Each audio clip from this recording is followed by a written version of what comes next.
Subscribe करें हमारे YouTube channel और पाए वीडियो सबसे पहले। और हाँ, बेल आइकन दबाना ना भूलें। एक बैल था और एक कुतिया थी। ये महाभारत में कथा आती है। और वो जिसके घर का बैल और वो जिसके घर की कुतिया थी, वो कुतिया पिछले जन्म में उसी घर की वो सास थी, माँ थी उस लड़के की, और जो बैल था उसी घर का बाप था। पिछले जन्म में जो माँ बाप थे वो इस जन्म में बाप बैल बन के आ गया और माँ उस कुत्ते की योनि में प्राप्त हो गई। तो हुआ क्या कि उनके घर में श्राद्ध था। उस बैल का और उस कुतिया का, मतलब वो लड़का जो था ना, वो अपने माँ बाप का श्राद्ध करता था, तर्पण पिंड दान करता था, श्राद्ध उन्हीं का था। और उन्हें वो बड़े तपस्वी थे, उन्हें बड़ा ज्ञान था। अब हुआ क्या कि लड़का श्राद्ध करने के लिए ब्राह्मणों को निमंत्रण देके आ गया कि कल हमारे माँ और बाप का श्राद्ध है।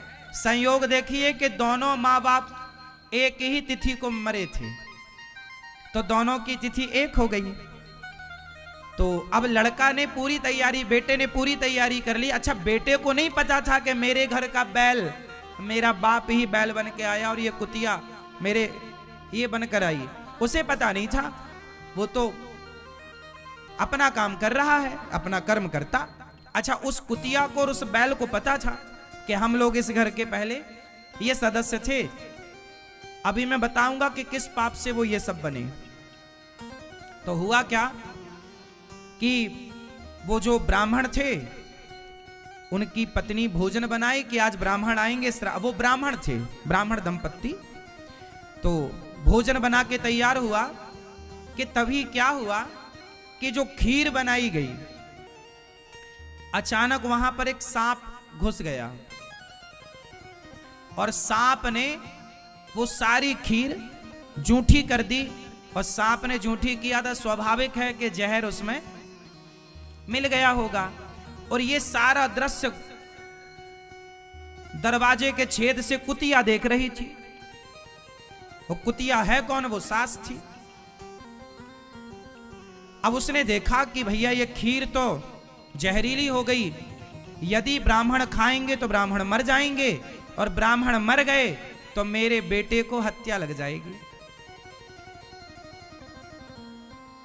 तो उसने क्या किया कि जब बहू ने दरवाजा खोला कि ब्राह्मण आ गए हैं, चलो परोसें, तो कुतिया ने घुस करके वो सारी खीर चाट ली। और जब खीर चाटी तो बहू को गुस्सा आया, तो बहू ने टांगों में जो लाठियां बरसाई, तो बेचारी सास की 2 टांगें टूट गईं। अब 2 टांगें टूट गई हैं। वो लंगड़ा, वो भले टांगें टूट गई उसकी, लेकिन उसने सही काम किया कि भाई ब्राह्मण मर जाएंगे।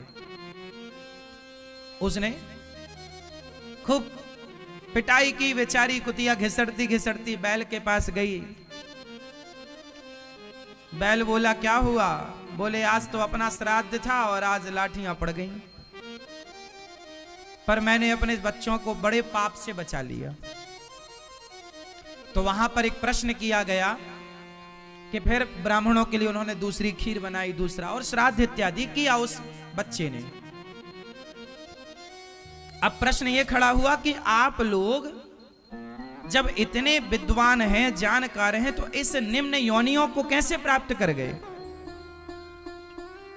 तब उन्होंने बताया कि हम जब अपने पुत्रों का श्राद्ध कर रहे थे, तो हम लोगों ने जब भोजन बनाया श्राद्ध करने के लिए, पितरों को ब्राह्मणों को भोजन कराने के लिए, तो वो जो इस योनि पर है, कुतिया की योनि पर, उन्होंने बताया, बैल ने बताया कि ध्यान नहीं दिया, हमें पता नहीं था। और मासिक धर्म के दौरान हम लोगों ने भोजन कराया ब्राह्मणों को, जिस पाप के कारण हमें इस योनि में जाना पड़ा, पर चूंकि हमारे पुत्र ने अपने कर्म को बखूबी किया, अच्छे कार्य किए, हमने तो अपने कर्म से ये योनियां पाई, पर जो हमने हमारा पुत्र अब ये जो कार्य कर रहा है, इसके प्रताप से अब हम इस योनि से मुक्त होके अब हम परम गति की ओर, हमारा मोक्ष हो जाएगा और हमारा परम धाम प्राप्त निश्चित है। जो पाप होते हैं उसका तो फल मिलता ही है, लेकिन जो पुण्य होते हैं वो भी हमें मिल करके रहते हैं। तो कुल मिला के ये बातें केवल इसलिए कही जाती हैं कि आप लोग हर बात का ख्याल रखा करो।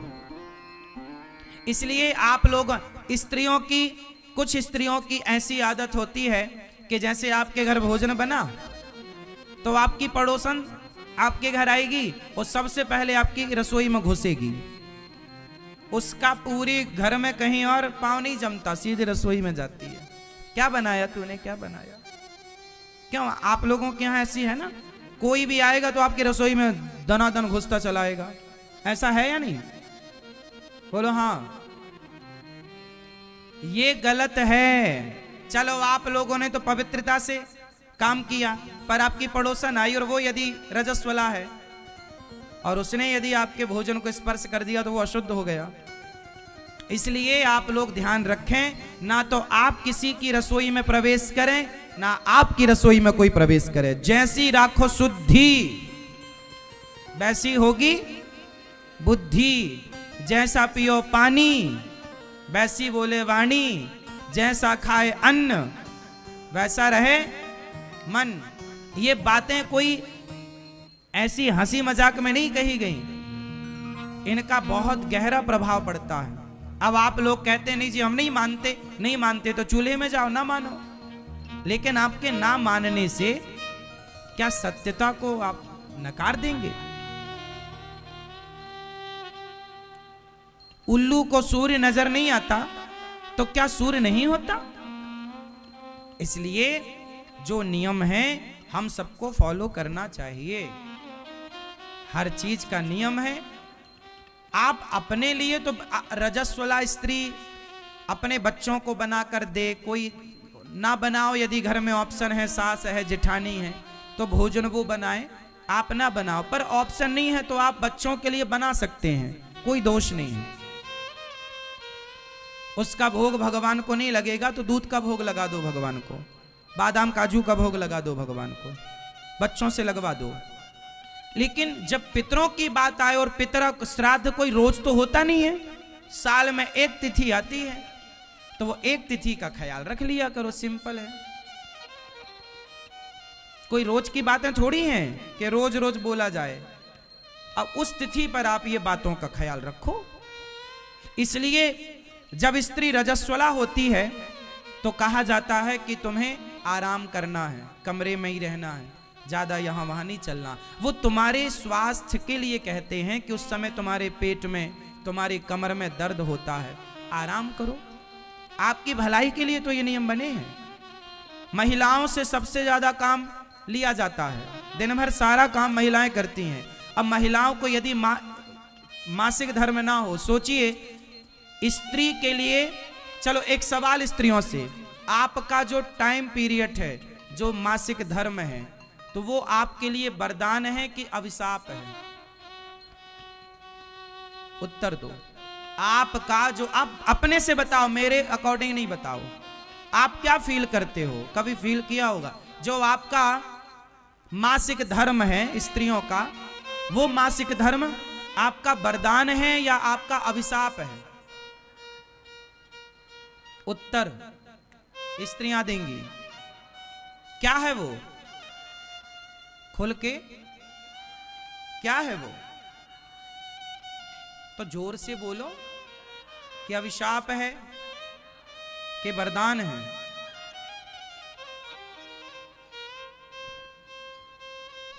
स्त्रियों के लिए वो क्या है? कुछ लोग कह रहे हैं कि वो अभिशाप है, कुछ लोग कह रहे हैं कि वो वरदान है। स्त्रियों का मासिक धर्म आपके लिए वरदान है। क्यों? क्योंकि मासिक धर्म यदि है तो आपके पास आराम है, आपकी बॉडी को, आपके शरीर को। सोचिए आज के 50 साल पहले आपकी जो 50 आज तो चलो मासिक धर्म में इतनी सारी सुविधाएं आ गई हैं कि पता ही नहीं लगता कि स्त्री को मासिक धर्म है। आज के 100 साल पहले इस तरह की कोई व्यवस्था नहीं थी। पहले के जमाने में स्त्रियां कांच लगाकर साड़ियां पहनती थी, हाँ या ना? जो साड़ी आप लोग पहनते हैं, पहले इस तरह से साड़ियां नहीं पहनी जाती थी। झांसी की रानी को कभी देखा हो फोटो पर? पहले की स्त्रियां कैसे साड़ियां पहनती थी? आज भी महाराष्ट्र में पूरी बूढ़ी स्त्रियां, बूढ़ी माताएं आपको कांच में मिल जाएंगी। आज भी है ये परंपरा। जानते हो कांच क्यों लगाई जाती है? क्योंकि मासिक धर्म के दौरान जो रक्त गिरता है, उस रक्त को रोकने के लिए कांच का प्रयोग होता था। आज व्यवस्थाएं हैं माना कि उस जमाने में जब ये विधा थी कि आपको घर में रहना है, मतलब आपके पूर्वजों ने आपका कितना ख्याल रखा। पहले होता क्या था कि जंगल ज्यादा थे और हमारा गांव, पहले शहर तो थे ही नहीं, गांव ही गांव थे। बड़ा भी टापू था, बड़ा कस्बा था, तो आसपास पूरा जंगल था। और पहले जंगलों में हिंसक जानवर ज्यादा थे। और आपको पता है, स्त्री को यदि मासिक धर्म है और यदि वो घर के बाहर है, तो आपको पता है जो भेड़िए होते हैं, जो शेर होता है, वो कई किलोमीटर दूर से खून की खुशबू प्राप्त कर लेता है। पता है ना आपको? खून की, रक्त की गंध भेड़िए को और शेर को, चीते को कई किलोमीटर दूर से पता लग जाती है। और स्त्रियां यदि मासिक धर्म में बाहर निकली और कहीं शेर, भेड़िए, उस जमाने में जब चारों तरफ हमारा गांव जंगल से घिरा होता था, जब रास्ते नहीं थे, जब व्यवस्थाएं, सुविधाएं नहीं थी, तब आपके बाप दादों ने, ऋषि मुनियों ने क्या बोला कि 7 दिन घर के अंदर रहो। कितना बड़ा साइंस था उस समय आपकी सुरक्षा को लेकर कि आप सुरक्षित रहें, कहीं ये रक्त की गंध भेड़िए तक ना चले जाओ। भेड़िए ऐसे होते हैं कि जिंदा खाना शुरू कर दे। शेर तो पहले मारता है हिरण को या जिसको भी पकड़ गला दबा के मारता है, लेकिन भेड़िए जिंदा सी लग जाते हैं, वो मारते वारते नहीं है, नोचना स्टार्ट। इसलिए आपके लिए ये जो व्यवस्था की गई वो की गई। आप 7 दिन का विश्राम आपको मिले, दिन भर काम आप करती हो, विश्राम मिले। बहुत सारे कारण हो सकते हैं, बहुत सारी बातें हैं इस पर। इस बात को शुरू किसने की? ये इंद्र के द्वारा दी गई ब्रह्म हत्या है आप लोगों को। इंद्र को एक बार ब्रह्म हत्या लगी, गुरु जी को मार दिया इंद्र ने। तब इंद्र ने अपनी 4 लोगों में ब्रह्म हत्या बांटी थी। पहली हत्या दी स्त्रियों को, जो रज के रूप में दिखाई पड़ती है। दूसरी हत्या दी जल को, जो झाग के रूप में दिखती है। तीसरी हत्या दी पृथ्वी को, जो बंजर भूमि के रूप में दिखती है। और चौथी हत्या दी वृक्षों को, जो गोंद के रूप में दिखाई पड़ती है। गोंद, वृक्षों में जो गोंद होती है ना, वो इंद्र के द्वारा दी गई ब्रह्म हत्या है। ये स्त्रियों को कितने दिन में भगवान की पूजा करनी चाहिए आपको पता है? कितने दिन में? स्त्री पूर्ण रूप से शुद्ध पवित्र 7 दिन में होती है। और 7वें दिन वो पूजा के योग्य हो जाती है। इसलिए भगवान की सेवा। अब आप कहोगे महाराज जी, क्या उस मासिक धर्म में पीरियड के दौरान क्या हम पूजा ना करें? हाँ, उस समय कैसी पूजा करना है? मानसिक पूजा करनी है। मन से भाव बनाओ कि हम गिरिराज जी की परिक्रमा लगा रहे हैं। भाव बनाओ कि हम भगवान श्रीमन नारायण के चरण दबा रहे हैं। भाव की पूजा। भगवान को, घर में बच्चे हैं, पति हैं, उनसे बोलो आज ठाकुर जी को आप नहलाओ, पूजा करो। और आप केवल दर्शन करो। सत्संग कर सकते हैं आप, कथा सुनो, सत्संग करो, कथा सुनो, दूर से दर्शन भी कर लो, भगवान के दर्शन भी करो। लेकिन भगवान को, गोपाल जी को नहलाना, उनकी जो सेवा, वो 6 दिन रोक करके 7वें दिन से आप स्टार्ट कर सकते हैं और भगवान की सेवा प्रारंभ।